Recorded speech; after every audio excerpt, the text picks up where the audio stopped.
Good evening. Ladies and gentlemen, please take your seats now. We are about to begin the proceedings of this evening. The agenda for this evening is flashed on the screen for your convenience. We hope to have a very interesting, interactive session at the end of the speech by our guest lecturer, so please feel free to ask questions and actively participate in the event. The audience is also requested to rise on the arrival of the guest speaker to the hall as a mark of respect.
Dr. Subramaniam Swamy, Member of the Parliament, India, guest speaker for the evening, Secretary to the Ministry of Defence and State Ministry to National Security and Disaster Management, General Kamal Gunaratna, WWV, RWP, RSP, USP, NDC, PSC, MPhil, Acting Deputy High Commissioner of India to Sri Lanka, Mrs. Banu Prakash, Vice Chancellor General Sir John Kotalawala Defence University, Major General Milinda Piris, RWP, RSP, VSV, USP, NDC, PSC, MPhil, PGDM, Tri-Service Commanders, Officers of the Military and Police, academics, other distinguished invitees. Good evening once again. On behalf of the Director General of Institute of National Security Studies, Professor Rohan Gunaratna, and the staff, I warmly welcome all of you. National security plays a pivotal role in the stability and prosperity of any nation. Special consideration must be provisioned to the emerging threats to national security through an array of novel avenues, including narco-terrorism, cybersecurity, climate, and energy crisis. The essentiality of cross-border cooperation, regional integration, and intelligence sharing have considerably risen in this 21st century. Today, the national security faces unprecedented challenges. Looking at this context, there is an urgent need to explore and expand on security strategies to prevent future threats and mitigate them. This security salon anticipates to scrutinize how to enhance our defense structure from where we are today to where we should be tomorrow, not only as Sri Lanka, but also as South Asia. The chair for today's event is General Kamal Gunaratna, WWV, RWP, RSP, USP, NDC, PSC, MPhil. General Kamal Gunaratna is an iconic leadership figure in Sri Lanka who was elevated to the 4-star general rank by His Excellency the President Gotabaya Rajapaksa, Commander-in-Chief of the Armed Forces of the Democratic Socialist Republic of Sri Lanka on 28 December 2020. As a gallant military leader with a distinguished military career spanning over 35 years, holding many command, staff and instructional appointments and having almost 2 years of service as a government officer of Sri Lanka. General Gunaratna is currently holding secretary appointments in both Ministry of Defence and State Ministry, National Security and Disaster Management, 2 main administrative appointments in the government administrative system. Thereby, he acts as the principal defense policymaker and advisor on the national security-related matters. Further, to the colossal extent of vital responsibilities absorbed by General Gunaratna, he also holds the chairmanships of Presidential Task Force to build a secure country, disciplined, virtuous and a lawful society, and for archaeological heritage management in the eastern province of Sri Lanka. Being a renowned senior military officer, the role played by him as the General Officer commanding 53 Division during the final phase of humanitarian Operation Sri Lanka was highly admirable and has made contemporary records. He has also held prestigious Colonel of the Regiment of appointments of Mechanized Infantry Regiment, Special Forces Regiment, Gajava Regiment in the alternate timings and has extended noteworthy service to all 3 regiments during these tenures. As a highly qualified personage, he possesses a master's degree in the field of arts and science of warfare and has also earned his highest military academic qualification from an esteemed military institution, National Defence College of India. He also possesses an MPhil in Defence and Strategic Studies from the University of Madras. He has also served in the diplomatic field as the Deputy Head of Mission in Brazil. He is an author of innovative war literature for the first time in Sri Lanka history and has published 7 works to date, including the revolutionary war literary sensation in Sri Lanka, Road to Nandikadal. Dear Sir, I now cordially invite you to the podium to deliver the welcome remarks.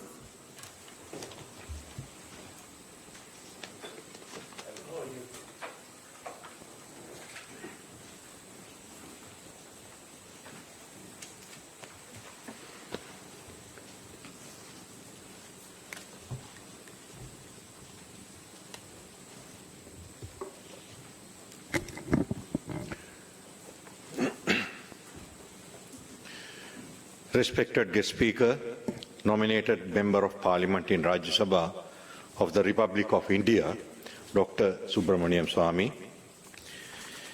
General Secretary, Virat Hindustan Sangam, Mr. Jagdish Shetty, Acting Deputy High Commissioner of India to Sri Lanka, Ms. Banu Prakash, Commander of the Sri Lankan Navy, Vice Admiral Nishantha Ulugethanna, Commander of the Sri Lanka Air Force, Air Marshal Sudarshana Patirana, Director General of the Civil Security Department, Major General Ranjan Lamahewage, Vice Chancellor of General Sir John Kotalawala Defence University, Major General Milinda Piris, Director General of Institute of National Security Studies, Professor Rohan Gunaratna, all additional secretaries, Chief of National Intelligence, Director Generals, Commissioner Generals, Head of the Department of Business Research at the University of Moratuwa, Dr. Tesara Jayawardena, Coordinating Secretary to the Prime Minister, Mr. Geethanath Kasilingam, officials of the Foreign Ministry, all serving and retired senior officers of Tri-Services and Police, distinguished guests, Ladies and gentlemen, good evening. As the Secretary Defense and the Secretary to the State Ministry of National Security and Disaster Management, I consider this as an immense privilege to conduct the welcome speech of this remarkable security salon, conducted with the world-recognized guest speaker who had always been with Sri Lanka at all times. He is nominated Member of Parliament in Rajya Sabha of the Republic of India, Dr. Subramaniam Swamy. Sir, on behalf of the Institute of National Security Studies and State Ministry of National Security and Disaster Management, and also the Ministry of Defense, let me have the honor to welcome you to the Ministry of Defense and to this Security Salon event in this glamorous evening.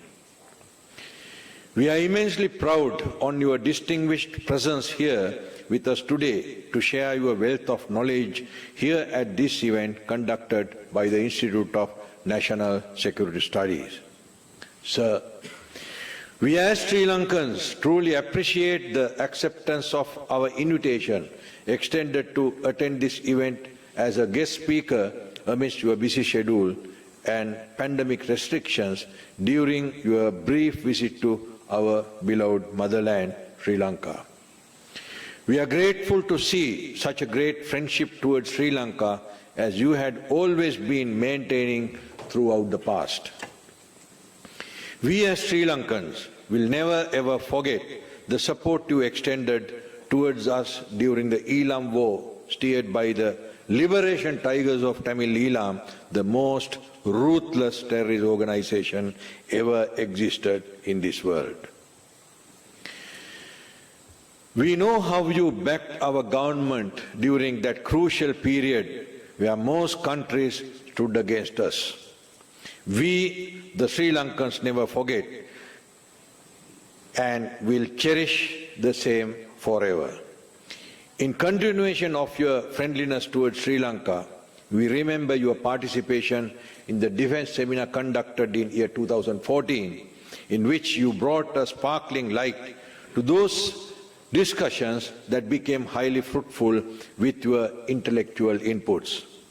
All the foreign and the local participants, including the senior officers of tri-services and police, highly appreciated the inputs given by you that broadened their horizons of knowledge. Sir, this event scheduled today, the Security Salon, is one of the significant events in the Security Studies calendar of our Institute of National Security Studies and the Ministry as well. It is a closed-door discussion conducted with a limited or selected audience held with the aim of generating a discussion on a timely, relevant topic of interest on international, regional and national security aspects. Our focus here is towards the security in the contemporary environment and future. Accordingly, we intend dwelling on a timely, pertinent theme today, which is national security in the 21st century. Sir, whilst praising your attendance once again, I sincerely hope that you will enjoy your stay with us in this wonderful evening. Thank you very much, and now the stage is open for you, sir.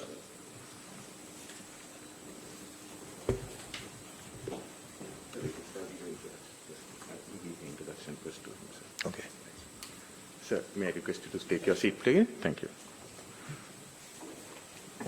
Okay. Come. Maybe I have to come. Okay. I will start off. Is it okay, sir? Yeah, it's okay. You sit down. Dr. Subramaniam Swamy, MP, our chief guest today, General Kamal Gunaratna, Secretary to the Ministry of Defense, State Ministry of National Security and Disaster Management, our chair, Acting Deputy High Commissioner of India to Sri Lanka, Mrs. Banu Prakash, Vice Chancellor of General Sir John Kotalala Defence University, Major General Milinda Piris, officials from the Ministry of Defence, service commanders, military officers, academics, ladies and gentlemen, good evening to you. I am honored and privileged to stand in front of such an august gathering and introduce the eminent speaker of today's Security Salon, Dr. Subramaniam Swamy, on behalf of the Director General and the staff of the INSS. Born to a family of 4 in Chennai, in the state of Tamil Nadu, Dr. Subramaniam Swamy has had his early education in New Delhi Public School and had read an honours degree in Bachelor of Arts by majoring in mathematics from the University of New Delhi in 1960. He has then achieved a Master's in Statistics from the Indian Statistical Institute in Kolkata, followed by a PhD in Economics from the Harvard University in 1964.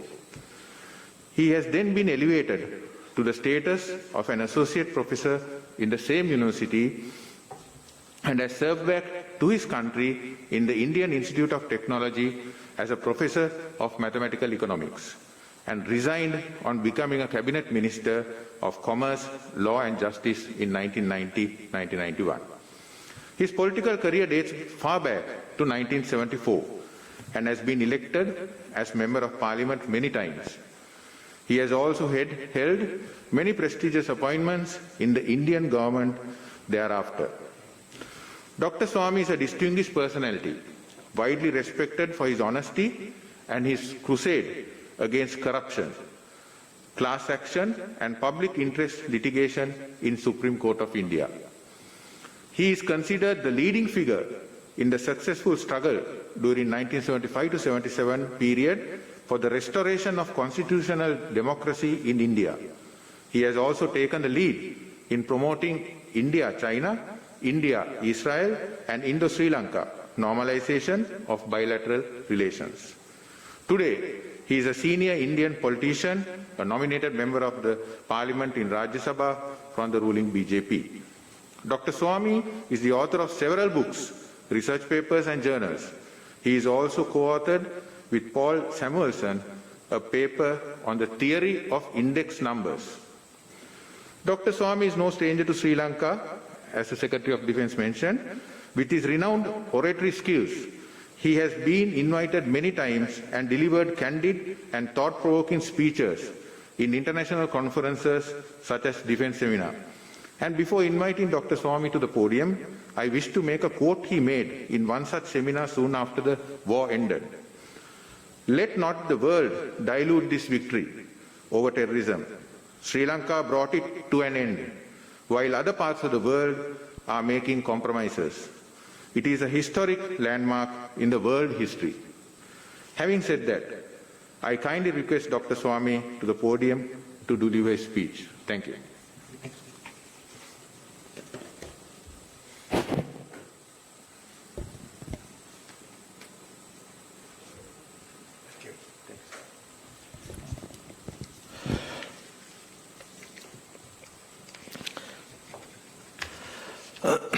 Thank you very much, General Gunaratna and Professor Gunaratna. I mean, there is one is A and one is E. Right? Our representative from India in the High Commission as Deputy High Commissioner, and this extremely distinguished audience. Thank you very much for this opportunity to speak on a topic which is of great value in the years to come and of great significance for the years to come. Starting the year 2000, when we solved internationally, we means the globe, the Y2K problem. The Y2K problem was the year 2000, when the year 2000 had 2 zeros at the end. And all through earlier, the computers of the United States were using only the last 2 digits for dates. And so 1998 was only represented by the 2 figures 98. So there was a great fear that when the year 2000 comes, the computer may go back to 1900 instead of 2000, and everything will go haywire. So therefore, the research began in serious, and this ultimately led to researches in other areas, as always research does. It spills over into many other areas. And one of the areas is the area in the national security concepts. National security is structured on 4 pillars. One pillar is objectives. What are your objectives of national security? The second pillar is your priorities. Amongst these objectives, what are your priorities? Which is first, which is second, and what is the breakdown of those objectives? The third pillar is strategy. What strategy would you adopt in order to secure your national security?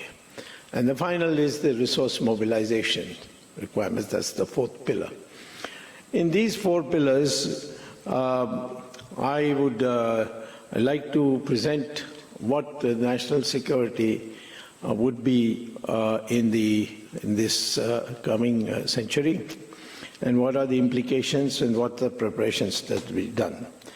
My speech is not going to be any country specific, although after my 25 minutes or so, we can have questions and you can make it country specific. But my speech is worded in theoretical terms, in the sense that what would be the status of big countries and small countries.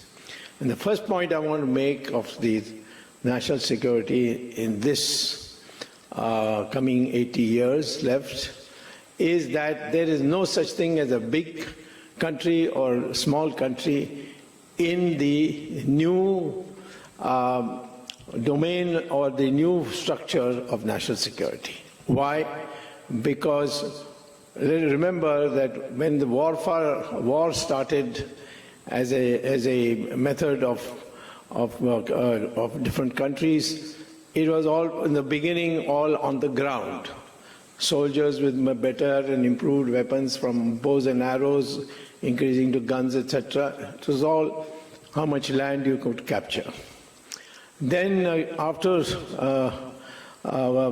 this century, the last century, the 19th century, that is 1800s were over, the 1900s began with the advent of air power. And so ground troops and air power. And now we are reached a stage where ground power, yes, I mean army, military, etc. And of course, yes, aeroplanes, so on. But there is a new element, and that is the cyber war. And the cyber warfare, there is no such thing as a large country or a small country. For the other 2 centuries, it did matter whether you're a large country with a large army or a small country with a small army.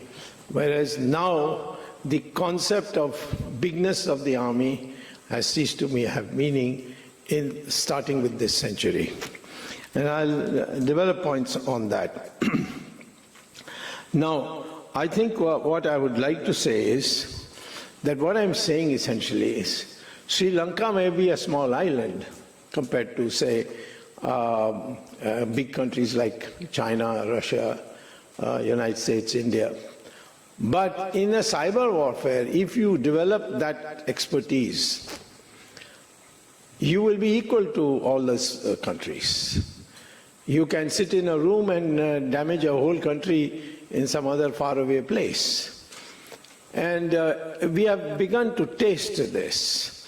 Recently, the Chinese, who are now, I think, heading for a war with India,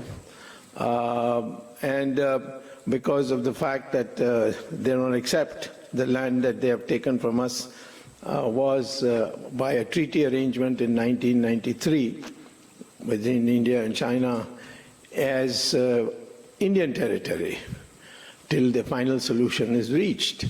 And they have just crossed the line of actual control, and they don't think so, but we think so. and that's why the war is to come.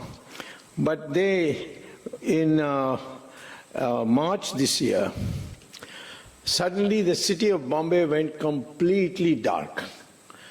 Nothing was, no electric point was working. And it lasted for 2 hours. And nobody had any clue how it happened. And then the Chinese put out an announcement. Don't push us too hard or the lights will go out again. And they explained that they had done it by cyber war or attack on India. So, I mean, there is this demonstration that sitting in a room in Beijing, they were able to paralyze Mumbai, as it's now called, for 2 hours. And so imagine as these developments grow and then artificial intelligence comes and then you have all these robots and already you see, what are those planes, drones. How much difference it has come. The manpower is required, is limited, but it must be highly qualified. So we now reach a situation where we have to no more think of warfare as mobilization of weapons and dependent on the size of the army, but it's cyber warfare means drones, artificial intelligence, cyber electronics, and small, big countries are all friends or threats. There can be no question of ignoring any country. North Korea is already beginning on that line. It's developing very fast its cyber warfare techniques. And I would say to a country like Sri Lanka, which has got a very highly educated population, I think your literacy is practically 100%. And we have your scientists, engineers all over the world. But if Sri Lanka today takes a determination that the next 15 years they will work hard to build Sri Lanka as a cyber war capable country, then you will be one of the world powers for reckoning. So this is the one thing about national security in the 21st century which I'd like to mention. Now, the problem with the cyber warfare is you just don't know where they are. Today, if a rocket comes, you know where it is coming from. You can track it by computers. And if a plane is coming, you know from where it's coming. When the soldiers are moving, you know in all these things in advance. But in the cyber warfare, you have just no idea where it is coming from till somebody announces and takes responsibility. So therefore, this overt and covert operations that you have seen, as in the case of electronic warfare of this kind, there is no front line, there is no ground capture, nothing. It is it's in the cyberspace, and on that basis, it functions. So, what's your objective? Your objective has to be that you yourself have to become a cyber warfare specialist country. That is, your objective should be to develop this technology and to use this technology for your defense. And in the process, over a period of time, I'm sure that we'll be able to detect from where the cyber warfare is being initiated. But that research is still to be done. But in today's context, all these aspects where manpower is just sitting at one place and pushing buttons, that is what is going to be the objective of preparing for your national security.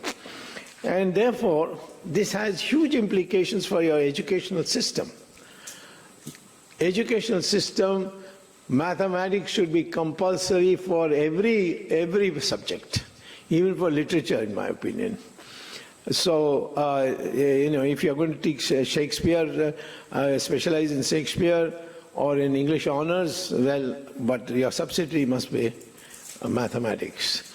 That is the kind of life you will have to lead and adjust to. And in this respect, compulsory science subjects, analytical analysis, deduction, logic, deductive logic and inductive logic deduction, all these become an extremely important part of the objectives of national security. Now, I would say this should get priority. There are other things to be done. I'm not dismissing everything else. I'm saying if you have objectives, you have to have priorities. And the first priority is that you have to be a country which has cyber security. And cyber security, by the way, there is a new area on currency, which is, what is it called? Bitcoin.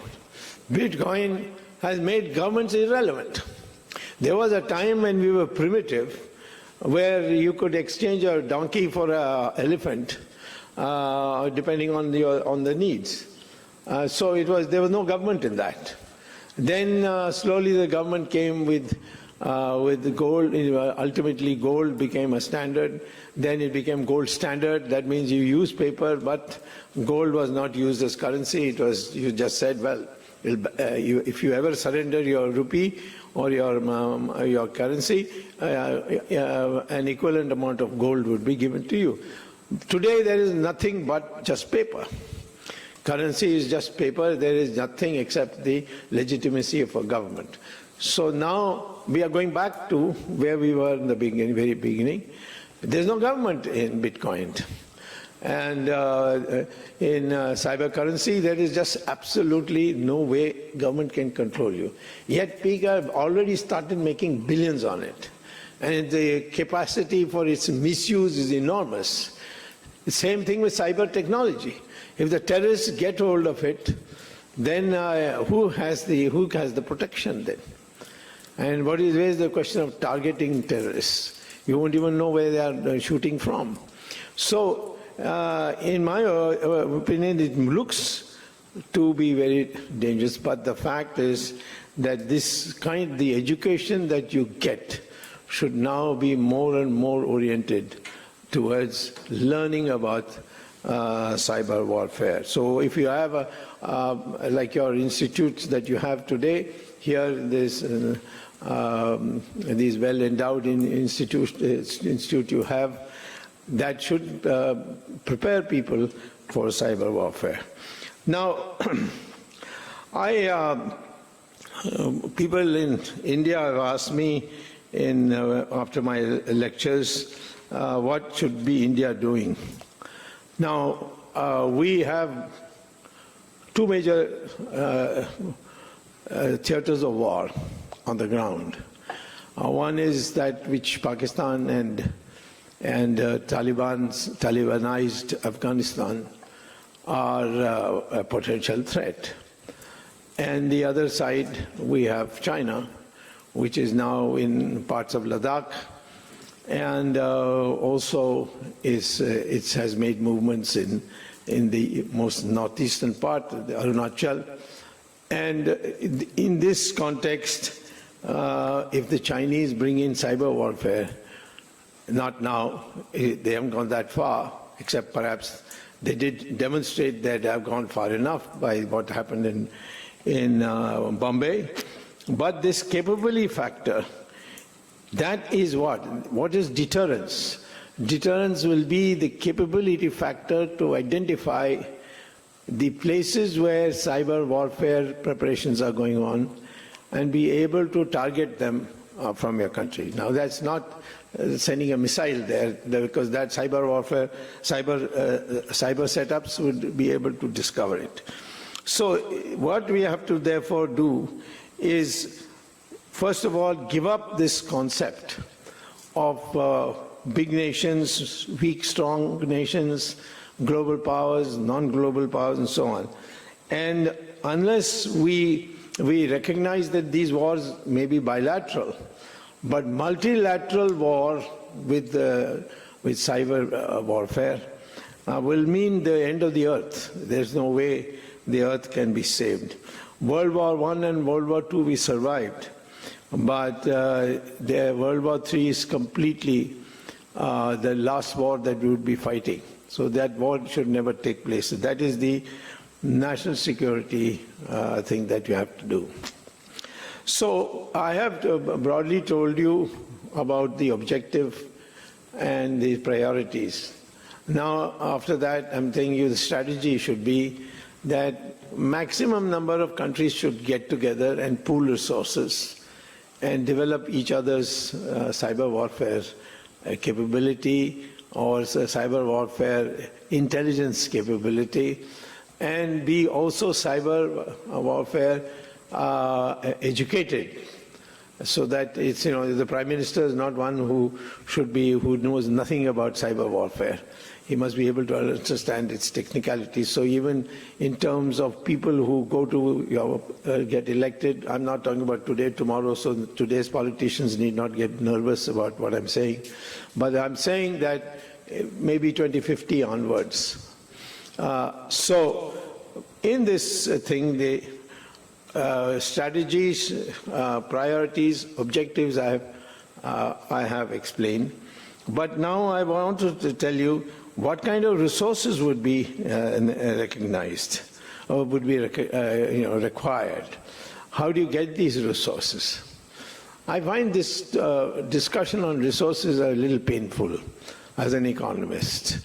Because, yes, if you're a chartered accountant, you've got to keep your accounts. If you're a banker, yes, you have to make sure your checks and balances and costs and benefits. But as an economist, I have never been able to understand the word resources, and explain to you why. Supposing, as today, the Prime Minister of India doesn't agree with me, and so there's a little quarrel that is going on between me and in public and he as a Prime Minister, about what we should do about this collapsing economy in this COVID pandemic situation. Indian economy actually has been declining even before the corona virus hit India and other countries. In fact, it has been declining since 2015, continuous. If you look at the GDP growth rate curve of India, it has been down, down, down, down, and before the corona pandemic came, the last quarter, that is 1st January to 31st March, was the lowest growth rate on an annual basis for that quarter since 1950. So it is that bad had happened. Now what this happened, why it happened was that the Prime Minister's office, which is a dominant office today, more than even all the ministries, that did not recognize the fact that there is something called demand and there's something called supply. India from these last few years was a supply excess country. If you went to an automobile shop, you will find cars standing in large parks because they are not selling. And you will find over excess capacity across the board in all the industries. But what is the reason for it? The reason for it is the demand weakness. And demand weakness has come about by a variety of things. For example, the fact that interest rates were raised, and because interest rates were raised, therefore the small and medium industries went bankrupt because they found the loans difficult to get, or at least the costs to cover. And the people also felt those who had taken loans from banks for marriages, this, in a very difficult situation. Similarly, by raising interest rates, you are actually making it difficult for corporations even to function, because of the fact that the loans had become very difficult, and so on. So it is across the board. So policies make the difference. So I'm saying that if your country makes the right economic policy, resource is not going to be a problem. If in India today, India just printed currency, because there is nothing to stop you from printing currency. Print this currency and put it as a handout to the workers, to the middle class, the lower middle class, and so on. Like Trump did in the initial stages of the corona, he ensured that the Department of Treasury sent checks to the accounts of all the people who had become unemployed during the corona period, and thereby kept the demand up. And that just by printing notes. And nothing has happened to the United States because the budget deficit was more than 4. You get these jargons from the IMF, which I think only people who are terrified by these institutions would follow them. It made no sense. So I'm saying that in these programs, why I'm bringing in is that resource mobilization is a stumbling factor in developing these technologies. And I'm saying for this technology, printing notes to the extent required is something that is that will be beneficial to the country and will not lead to, I think, especially if it means more workers, more employment, more people now willing to come and work for you instead of trying to join a private company. All these methods will make that difference. So therefore, I'm saying to you the last thing which is often used in common discourse, where's the budget? Budget is there for in the printing press. And therefore, for this particular project, which is the lifeline of the future, and that is cyber warfare, and the associated things like drones and artificial intelligence. Artificial intelligence still has not been completely, it's not yet developed to the point where you will have robots who will be like human beings. I mean, that will going to make a huge difference. We haven't studied it. I saw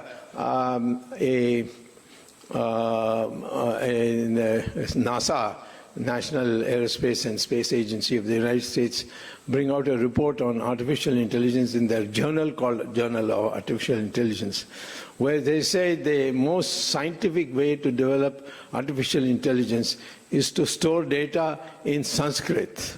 And I just couldn't believe that was true, but the most mathematically friendly language in the world is Sanskrit.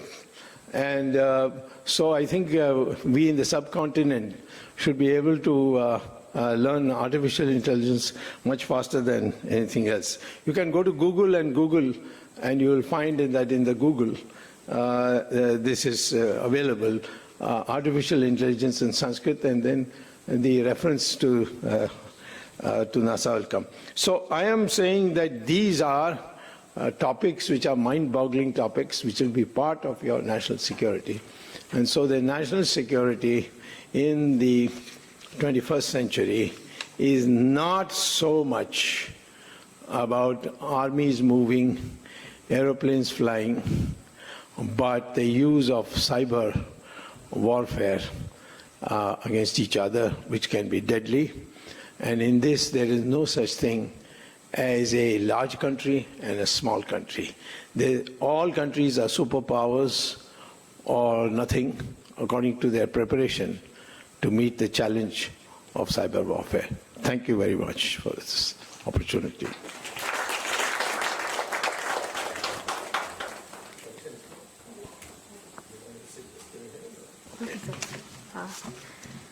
Okay, sir. Thank you, sir. You may now take